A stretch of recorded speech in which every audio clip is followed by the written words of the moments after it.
Morning વિદ્યાર્થીઓ, પ્રતીક school દ્વારા આયોજિત ઓનલાઈન હોમ લર્નિંગ વિડિયો અભ્યાસમાં આપ સૌનું સ્વાગત છે.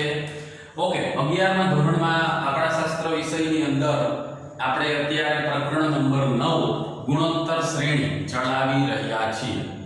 છેલ્લા સેશનમાં આપણે જે ઉદાહરણ જોયું હતું તેની અંદર કઈ કઈ કિંમત મેળવવાની હતી તો કે શ્રેણીનું પદ મેળવવાનું હતું, 2 થી 3 પદનો ગુણાકાર આપેલો હોય તો એ કઈ રીતે મેળવવો, r કઈ રીતે મેળવવો, n કઈ રીતે મેળવવો, તે બધી રીતના દાખલાની આપણે પ્રેક્ટિસ કરી. ચાલો હવે આજે એક્ઝામ્પલ આપેલું છે તમારી ચોપડીમાં 18 ઉદાહરણ 18 છે. ગુણોત્તર શ્રેણી 5 15 45 ના પ્રથમ 5 પદનો સરવાળો શોધો. ચાલો જો હવે આપણે જે દાખલા ગણવાના છે તે ગુણોત્તર શ્રેણીના સરવાળા આધારિત કરવાના છે. જે રીતે આપણે સમાંતર શ્રેણીમાં મૂળ પદ અને મૂળ પદના સરવાળા આધારિત દાખલા ગણેલા હતા તે જ રીતે ગુણોત્તર શ્રેણીમાં પણ મૂળ પદ અને મૂળ પદના સરવાળા આધારિત દાખલા જે છે તે ગણવાના થશે. ઓકે, તો હવે જોઈએ આમાં એક શ્રેણી આપેલી છે 5 15 45. આ શ્રેણી આગળ વધે છે ચડતા ક્રમમાં, તો તેના પહેલા 5 પદ એટલે 3 પદ આપેલા છે, ચોથું પાંચમું પદ, આ પાંચેય પદ ભેગા કરીને એનો શું કરવાનું છે સરવાળો, પણ એ કઈ રીતે મેળવાય તે અંગેના દાખલાની આજે આપણે ચર્ચા કરીએ. ચાલો તો સાદી વિગત લખી નાખીએ. પ્રથમ પદ 5 છે એટલે એ 5 થશે. સામાન્ય ગુણોત્તર માટે શું થશે, t2 ના છેદમાં t1 એટલે 15 ના છેદમાં 5 એટલે કેટલા થશે 3. અને પ્રથમ 5 પદ એટલે n કેટલા થશે 5. તો પ્રથમ 5 પદનો સરવાળો શોધવાનો છે એટલે s5 જે છે તે શોધવાના છે. આ બેસિક ડિટેલ આપણે લખી નાખી. ચાલો હવે એનું સૂત્ર છે Sn બરાબર એક્ઝામ્પલ નંબર 18 છે તેમાં તમે જોઈ શકો છો કે a કૌંસમાં r ની n ઘાત -1 અને છેદમાં r -1. ચાલો હવે આ કિંમત આપણે મૂકી દઈએ. બરાબર. ઓકે, s5 શોધવાના છે એટલે s5 બરાબર a ની જગ્યાએ કેટલા મૂકવાના 5 કૌંસમાં r ની n ઘાત, r એટલે કેટલા થશે 3 અને n ઘાત એટલે n કેટલા થશે 5, તો 3 ની 5 ઘાત આવશે. એક તો સૂત્રમાં જ છે. ફરી પાછા r - 1 એટલે r કેટલા છે 3 1. ચાલો હવે અહીંયા s5 બરાબર 5 એમમ 3 ની 5 ઘાત છૂટી પાડી 3 * 3 * 3 * 3 * 3 3 તેરી 9 9 તેરી 27 27 તેરી 81 અને 81 તેરી કેટલા થશે 243 243 -1 અને છેદમાં 3 - 1. ચાલો હવે અહીંયા ગણતરી લખું છું. s5 બરાબર સૌથી પહેલા આપણે બાદબાકી કરી નાખીએ અને પછી તેનો ગુણાકારનો સંબંધ થશે એટલે 5 અને કૌંસમાં 200 ને કેટલા આવશે 42 અને છેદમાં કેટલા થશે 3 માંથી 1 જાય તો 2. હવે જો 242 નો 5 એટલે ગુણાકાર કરતા પહેલા આપણે એક કામ કરી શકીએ. આ બેકી સંખ્યા છે ને એટલે 242 ના અડધા થઈ શકશે એટલે s5 બરાબર 5 કૌંસમાં આના અડધા સીધે સીધા થઈ જાય 2 * 2 2 2 4 2 * 2 એટલે 121 થશે અને s5 બરાબર 121 નો 5 સાથે ગુણાકાર એટલે 12 * 5 = 600 અને 5 * 5 એટલે 605 થાય. તો જે ગુણોત્તર શ્રેણી આપેલી છે 5 15 45 ના પ્રથમ 5 પદનો સરવાળો કેટલો થશે 605. જો 5 તેરી 15 15 તેરી 45 45 તેરી 135 તેરી 405 થાય અને બધા પદનો સરવાળો તમે કરી નાખો 5 15 45 135 અને જે આવ્યા તે બરાબર છે. તો ફાઇનલ આન્સર જે છે તે કેટલો આવશે 605 આવશે. ઓકે, તો ગુણોત્તર શ્રેણી આપેલી છે તેની ઉપરથી તમે 3 કિંમત નક્કી કરી શકો. શ્રેણી ઉપરથી તો 2 કિંમત જ નક્કી થશે કે પ્રથમ પદ અને સામાન્ય ગુણોત્તર t2 / t1 કરો, t3 / t2 કરો, 45 / 15 કરો તો 3 જ આવવાના છે. બરાબર છે. અને ત્યારબાદ જેટલા પદનો સરવાળો આપણને શોધવાનો કીધેલો હોય તે n બરાબર આપણે મૂકવાના થશે. અને સૂત્ર ખાસ યાદ રાખજો, ગુણોત્તર શ્રેણીના સરવાળા આધારિત સૂત્ર જે છે એ કૌંસમાં r ની n ઘાત -1 આખાના છેદમાં r - 1. ઓકે, પછી આ રીતે આપણે ગણતરી બતાવી દઈએ. ચાલો એક હજી એક્ઝામ્પલ કરાવી દઉં છું. અપૂર્ણાંક કિંમત આવશે. r જે છે ને તો અહીં પૂર્ણાંક આવ્યો. બરાબર છે. હવે અપૂર્ણાંક આવે ને તેમાં તમારે કઈ રીતે આ ગણતરી કરવાની ને તેનું સાદું ખાસ સમજાવવાનું છે. એટલે એના પછીનું જ એક્ઝામ્પલ જે છે તે હું તમને સમજાવી દઉં. પછી તમને જે બે ઉદાહરણો કરાવ્યા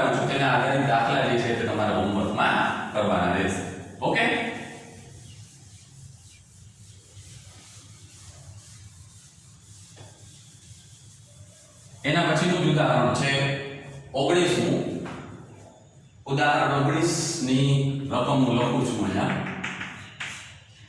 ગુણોત્તર શ્રેણી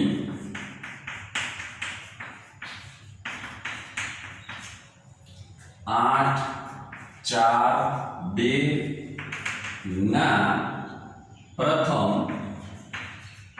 6 પદોનો સરવાળો શોધો.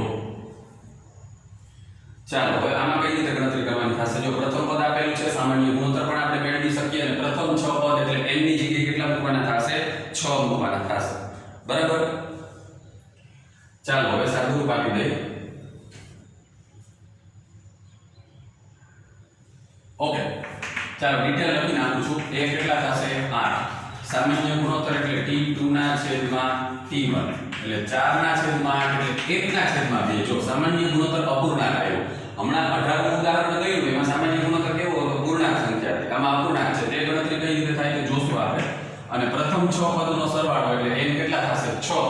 તો પ્રથમ 6 પદોનો સરવાળો એટલે s6 આપણે મેળવવાના થશે.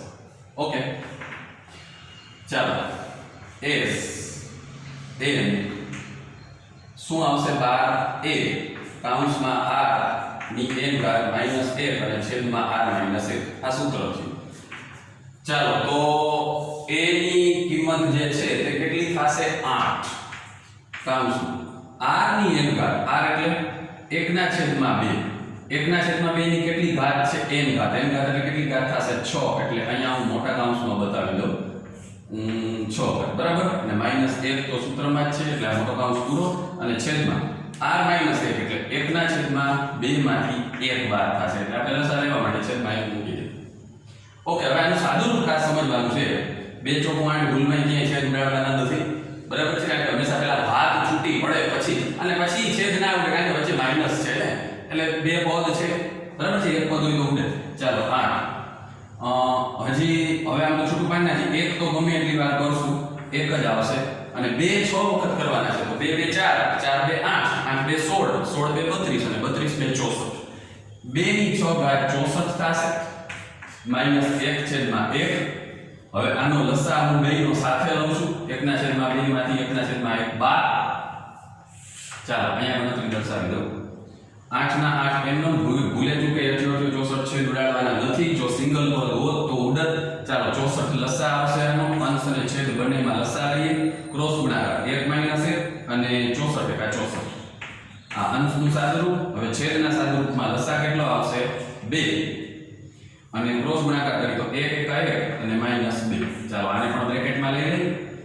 ચાલો હવે 8 1 - 64 એટલે કેટલા થશે? -63 ના છેદમાં 64 અને આખાના છેદમાં -1 ના છેદમાં 2. ચાલો હવે અહીંયા ગણતરી બતાવી દઉં છું. જોઈ લેજો સહેજ. હવે તમને કદાચ ખ્યાલ હોવો જોઈએ, ન હોય તો કહી દઉં કે ઉપર અપૂર્ણાંક છે, નીચે અપૂર્ણાંક છે. આનું સાદુરૂપ આપવા માટેનો રસ્તો શું? તો કે નીચેના અપૂર્ણાંકને ઉપર લઈ જવાનો અંશ છે પલટાઈ જશે. હવે ઓલરેડી આ બંનેનો તો પહેલેથી ગુણાકારનો સંબંધ છે. બરાબર? એટલે આને તો આમ લખી નાખું કે 8 ગુણ્યા -63 ના છેદમાં 64 અને ગુણ્યા -1 ના છેદમાં 2 છે. ઉપર જશે તો 2 ના છેદમાં -1 થઈ જશે. માઈનસ માઈનસ ઓલરેડી ઉડી જશે. બરાબર છે? 88 64 2 નો 8 સાથે ભાગાકાર કરીએ એટલે 4 આવે. અંશમાં કેટલા વધ્યા? 63 વધ્યા અને છેદમાં કેટલા વધ્યા? 4. તો S6 એટલે કે પ્રથમ 6 પદનો સરવાળો આપણને જે શોધવાનું કીધેલો હતો તે. આનો તમે ભાગાકાર નહીં કરો તો ચાલશે. આ પ્રકારના દાખલામાં ભાગાકાર કરવાની જરૂર નથી કારણ કે સામાન્ય ગુણોત્તર અપૂર્ણાંકમાં છે. તો જેટલા પદનો સરવાળો કીધેલો હોય કેટલા પદ જે હોય તેને આપણે અપૂર્ણાંકમાં દર્શાવશું તો ચાલશે. અને કદાચ ભાગાકાર કરીએ તો પણ એમાં કંઈ ખોટું નથી. બરાબર છે? પણ આનું સાદુરૂપ આપવું તે જરૂરી નથી. તો મેં તમને 2 દાખલા ગણાવ્યા આજના સેશનમાં. ઉદાહરણ 18 અને ઉદાહરણ 19 છે સરખા જ, પણ 18માં ઉદાહરણમાં શું છે? સામાન્ય ગુણોત્તર પૂર્ણાંક સંખ્યા છે. જ્યારે 19માં ઉદાહરણમાં શું છે? સામાન્ય ગુણોત્તર અપૂર્ણાંક છે. તેની કઈ રીતે ગણતરી કરવી તે આપણે ખાસ વિદ્યાર્થીઓ સમજવાનું હતું. ચાલો હવે આવા દાખલા હું તમને આજે હોમવર્કમાં આપી દઉં છું. અહીંયા રકમ લખું છું. સાઈડમાં, બરાબર. અને મારે તમને ટૂંકમાં જ રકમ લખું છું. ગુણોત્તર શ્રેણી આના આટલા પદનો સરવાળો.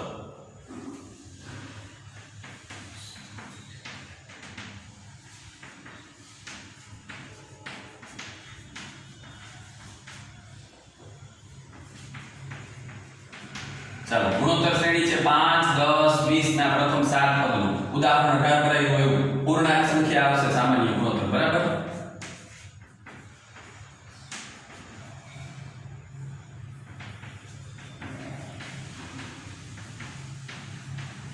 ચાલો, બીજી રકમ પણ ઉદાહરણ 18 જેવી જ છે. સામાન્ય ગુણોત્તર પૂર્ણાંક આવશે 8, 24, 72 ના પ્રથમ 12 પદનો સરવાળો. હવે બે રકમ હું તમને આ ઉદાહરણ આધારિત આપું છું, એટલે ટોટલ 4 દાખલા તમારે ગણવાના છે.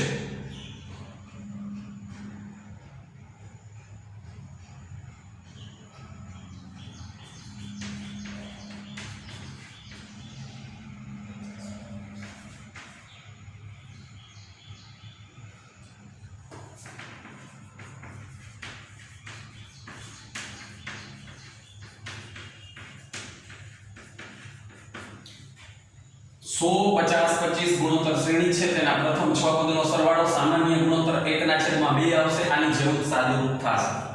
અને ચોથો દાખલો